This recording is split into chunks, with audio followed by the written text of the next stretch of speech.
Do you know someone like this? A woman who says things she doesn't really mean when she's around a man she likes or someone she wants to impress. A funny woman. While it might be a way to show affection, it's a different story if she changes her attitude based on who she's with. Phony girls always end up causing harm behind the scenes. I'm going to share a story about when I was on the receiving end of this behavior. My name is Flora. 7 years ago, I was in a 3-year relationship with a guy named Daniel, and we were planning to get married in the fall. Around that time, we found out that his older brother was also planning to get married. It was great to have 2 happy events happening at the same time, but considering the financial burden on the invited guests, we thought it might be better to avoid having them overlap. So we had a discussion and decided that the older brother would have his wedding first. That's when Nina, his wife, became my sister-in-law. I'm 2 years younger than her, and she was very kind, treating me like a sister. I thought we'd get along well as sisters-in-law. But her attitude changed completely 6 months after her wedding. It was the day we came back from our honeymoon. Grandma, Daniel, and Flora are back from their trip, my mother-in-law said loudly. Daniel's 80-year-old grandmother, who lives with my in-laws, came out of the back room. Daniel, Flora, welcome back. I brought you the toffee you like. When I handed my grandmother-in-law her gift, she smiled happily. Daniel, you've really got yourself a great wife. She even thought of me during the wedding ceremony. It was an intimate ceremony with just family, and even the meal was Japanese cuisine, which is rare for young people these days. It was then that my sister-in-law, Nina, walked in. Oh, you all look like you're having a good time together. Nina, you came just in time. Daniel and Flora brought us some toffee from their honeymoon. Join us, my mother-in-law invited her. But Nina replied, not this time. I just came to drop off the invitations for your birthday party, mother-in-law. Well, I have some things to do, so I'm going to take off. Then she walked out the front door. I followed her. Here's a souvenir. It's not much, I said, handing her a paper bag with sweets. She peeked inside and laughed. It looks like something you could buy at any train station, huh? I'm sorry, I stammered. And Flora, from now on, could you stop calling me by my first name? You're married now, so you should understand, right? Yes, I replied, feeling taken aback. The Nina who used to call me by my first name or a nickname now addressed me more formally, and her words and tone seemed harsh. What could have happened? I wondered if I had done something to upset her, but I couldn't think of anything. Maybe she was just in a bad mood. Still, I was left with an uneasy feeling. At the restaurant my sister-in-law had booked for my mother-in-law's birthday celebration, my in-laws and Nina were waiting. I was about to ask why my grandmother-in-law wasn't there, but my sister-in-law spoke up. Now that everyone's here, father-in-law, could you please say a few words for the toast? We finished the main course, and just as we were about to have dessert, my sister-in-law said, Mother-in-law, this is a birthday present from Ty and me. When my mother-in-law opened the box my sister-in-law handed her, it revealed a high-end bag. Oh my, can I really accept such an expensive gift? We chose it because we thought it would be perfect for a fashionable mother-in-law like you. Nina had also given my father-in-law a watch for his birthday 3 months earlier.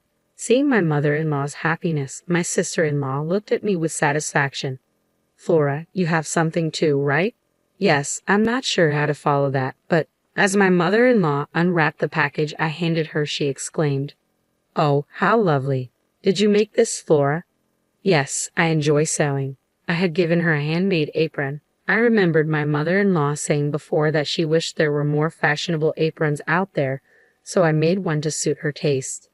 Thank you. This is exactly what I wanted, and it's even more special that you made it for me. My mother-in-law was delighted. My sister-in-law, who had been nodding along to the conversation, smiled and said, Flora, you're really skillful with your hands. I'm jealous. Can you teach me sometime? I had been worried about how my gift would be received, so I was relieved by their kind words. I excused myself and went to the restroom. While washing my hands, I felt someone's gaze on me. I looked up to see my sister-in-law glaring at me through the mirror. I had a shocked expression on my face. What's so surprising? She snapped. I'm sorry, I mumbled, still taken aback. I didn't notice at first. Hey Flora, what's with that birthday present? Did you really think she'd be happy with something like that? A handmade apron. It's so outdated, like something from a grade school economics class. She laughed, mocking me while crossing her arms.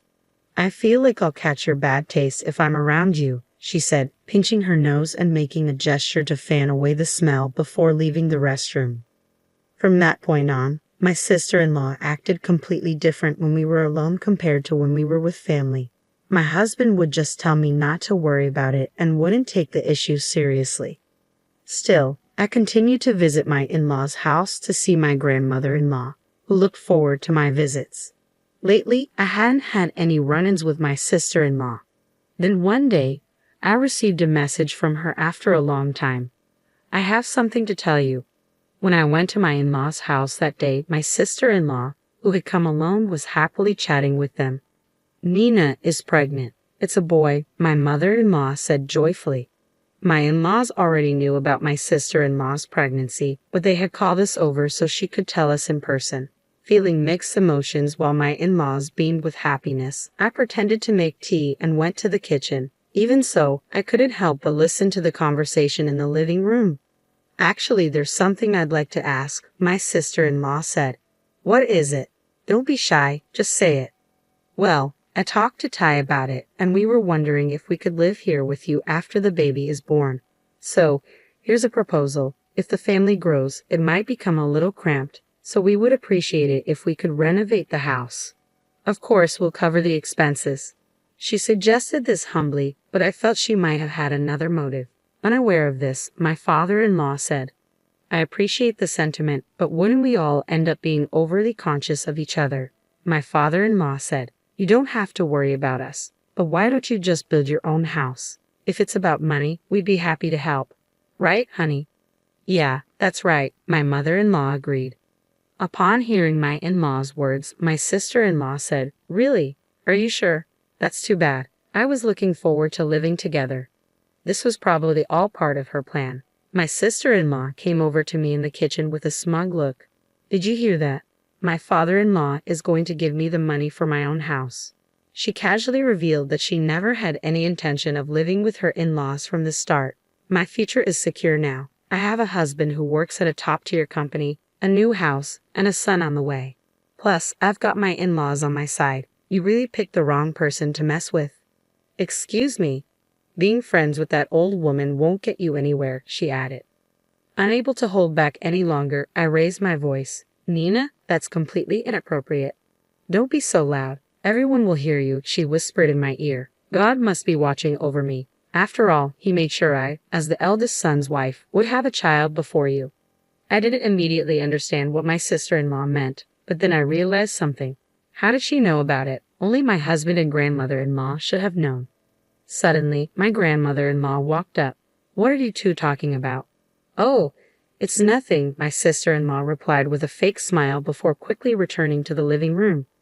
Flora, would you like to have some tea in my room? Once inside, my grandmother-in-law checked again to make sure no one was outside the room and said, Flora, is Nina being mean to you? I replied, hesitating. My grandmother-in-law told me she had begun to notice my sister-in-law's true nature. When I told my grandmother-in-law that Nina knew about my miscarriage, she said she must have eavesdropped on our conversation in this room. Had planned to keep my pregnancy a secret for the first several weeks, only telling my husband and grandmother-in-law because I didn't know what my sister-in-law would do if she found out. Unfortunately, I ended up having a miscarriage. My sister-in-law had deliberately called us to her in-laws' house to announce her pregnancy. I couldn't help but think she was mocking me. I couldn't forgive her. I decided to tell my elderly grandmother-in-law everything about Nina's behavior, which I hadn't mentioned before to avoid worrying her. My grandmother-in-law held my hand and said, Don't worry, Flora. Leave it to this old lady. Several months later, my sister-in-law gave birth to a baby boy at a hospital near her parents' home. We gave her husband some money as a gift, but I separately sent a present to Nina's family home. Even though she should have received it by now, she never said anything. I decided to call my sister-in-law in front of my grandmother-in-law and parents-in-law. What, you're asking for a thank you? Sending me such a cheap handmade baby outfit? How stingy can you be? My sister-in-law started the conversation by ranting loudly. I put her on speaker. I threw that thing in the trash already. Just send me a stroller instead. I waited for my sister-in-law to finish before revealing the truth. Nina, did you check what was inside that gift? What? Yes, I made the baby outfit, but your father-in-law asked me to. Your parents-in-law embroidered your child's name on the chest of the outfit. I also mentioned that in the letter I included. Didn't you read it? What? Are you kidding? My sister-in-law's confident tone gradually faded. Flora, hold on a minute. I could hear voices in the background. Mom, where did you put that bag I threw in the trash?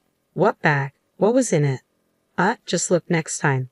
My sister-in-law and her mother's conversation was clearly audible even though she probably thought she was covering the phone.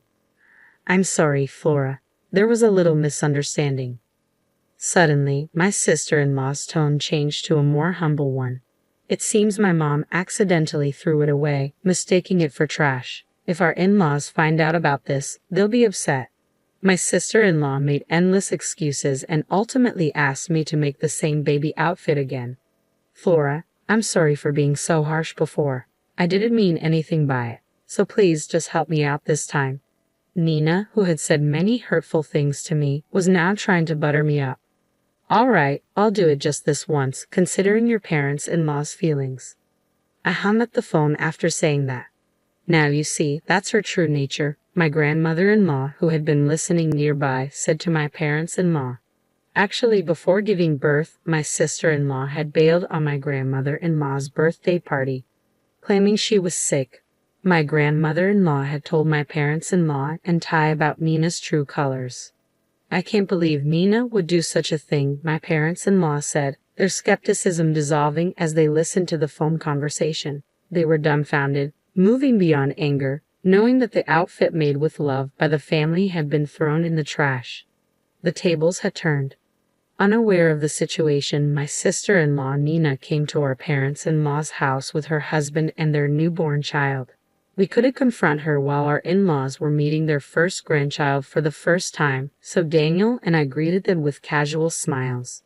How adorable. I wonder if he has my mouth. His eyebrows are like mine, Nina remarked.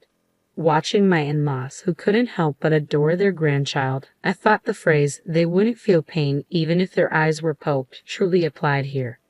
Thank you, everyone, for the lovely baby clothes. See, they fit perfectly, Nina said, wearing a proud expression as she dressed the baby in the clothes I had remade. Yes, they do, I replied. Seeing the happy faces of the in-laws, Nina smiled at me. At that moment, my mother-in-law said with a puzzled expression, something seems off. What? These baby clothes. The embroidery wasn't this beautiful before, was it? Am I imagining things? She tilted her head. Oh no, it's always been this beautiful, Nina replied nervously. I guess so, my mother-in-law said, seemingly convinced. Nina laughed nervously, relieved that nothing more came of it. Let me hold my great-grandchild, my grandmother-in-law said, reaching out. Don't touch the baby with your dirty hands, Nina snapped reflexively, brushing away her great-grandmother's hand. It was a reflex, revealing her true nature. Flustered, Nina quickly said, I'm sorry, Grandma. I didn't mean it like that, Nina desperately tried to explain, but icy cold gazes were directed at her. Well, it doesn't matter, Great-Grandma said with a laugh. You may try to keep up appearances, but sometimes your true colors show unexpectedly, right, Nina? Ha! Oh no, did I let something slip? Nina was speechless at Great-Grandma's response. Backed into a corner, she said, Great-Grandma, can we have another birthday party for you? I couldn't attend the last one because I wasn't feeling well. Oh, there it is, her signature about-face. Would you prefer Japanese cuisine? I could make a reservation at a fancy restaurant, Nina asked, rubbing her hands together. No, I don't like eating out. I'd rather try some of your homemade cooking instead of a fancy feast. Is cooking not your strong suit, Nina? No, it's not like that. Of course I'll cook for you, she said confidently. But later she called me. Can you do me a favor? Nina asked me to help her cook, assuming I'd bail her out like I did with the baby clothes. But things wouldn't go her way this time. I'm sorry, Nina, but no. Great-Grandma has had my cooking and would know right away. Why didn't you just be honest if you can't cook? Maybe she didn't expect me to say that. Fine, she said and hung up the phone. At great-grandma's birthday party, there were fancy boxes of food lined up on the table. Did you make all this, Nina? Great-grandma asked with an innocent expression. Yes, I did. I'm not sure if you'll like it, though, Nina replied. Knowing her, she probably ordered high-end dishes and just changed out the plates because she refused to admit that she couldn't cook. Relieved that she managed to avoid complete embarrassment, she showed a gift to her grandmother-in-law. Grandma, this is just a small token, but I hope you like it and wear it. Oh, this looks like expensive clothing, but it's too fancy for me to wear. I feel bad, but can you return it to the store you bought it from? You don't like it. I can get something else. Nina hesitated. Grandmother-in-law said, Nina, would you like to live with us here? That would be the best present. It would mean I could enjoy your delicious cooking every day. Live together. Right, father-in-law? Great-grandma asked, looking at him. Nina was visibly shaken by the unexpected request. It's just a thought. Besides, Nina, weren't you planning to live with us? Is there a problem? After about 10 seconds of silence, Nina finally opened her mouth. I'm sorry. The truth is, I can't cook at all, but I didn't want to tell you, so I ordered food, Nina confessed. Well, if that's the case, you should have just told us the truth, Great-grandma replied. Yes, I'm sorry. Nina apologized for the cooking issue and clearly wanted to slide past the topic of living together, but Great-grandma wasn't finished yet. Don't worry, I was just joking about us living together. What? It was just a joke. Nina's face looked relieved. But grandmother-in-law's next words were unexpected. Don't be so relieved just yet. Ha! I'd rather you not set foot in the house if you can be honest. What? Nina's usually quiet husband, Ty, spoke up. Nina apologized to Flora. Throwing away the clothes she made for the baby is a terrible thing to do. It was the first time I'd seen Ty angry. I'll apologize. I didn't do anything wrong. Nina still refused to acknowledge her actions. I had it. Nina, it's all out in the open. Should I show you? I showed her my smartphone. Here, I have all our conversations recorded. Why here? As I tried to press the button on my phone, Nina screamed, "Stop it," and snatched it from my hand. Startled by her loud voice, the baby sleeping in the next room started to cry loudly. What do you want from me? Nina's voice trembled. Then, unexpectedly, she started to cry too. Everyone was taken aback. Nina, cut it out. Aren't you embarrassed, acting like a child? Just get out, Ty said. The room got quiet. Nina had nothing to say. She slightly nodded at me and left the house. The consequences of being two-faced caught up to Nina. Later, Ty told her that he wanted a divorce. Nina had no job or savings. She demanded alimony in exchange for giving him custody of their child. However, Nina's parents were reasonable and apologized for their daughter's actions, offering to pay the alimony themselves. Nina, who moved back in with her parents, sent Ty messages complaining about living with her stubborn sister-in-law and how unbearable it was. Nina didn't care about her child at all. Ty was fed up and said, "You brought this on yourself," and he blocked her. After the divorce, Ty remarried and lived with his son in his parents' home. Please call me Anna. You don't have to call me sister-in-law. Anna, who was a year older, was very kind and cheerful, and the baby quickly warmed up to her. Thanks to the in-laws, the family of 3 now lives in an apartment near their house. My husband and I, blessed with 2 daughters, moved into the in-laws' house when Ty and his family moved out. The in-laws love watching their grandchildren grow up. Grandmother named our 2 daughters. My name, Flora, means flower, so she chose the names Lily and Jasmine. The girls called my grandmother-in-law Gigi. She will celebrate her 88th birthday this year. Today, she sits on the porch watching her great-grandchildren play in the sandbox. Gigi, here's some toffee, the girls say, offering her balls of mud. She laughs and says, "Thank you, it's delicious." As I watch this adorable exchange from a distance, I whisper, "Gigi, please live a long life and watch over our children as they grow up."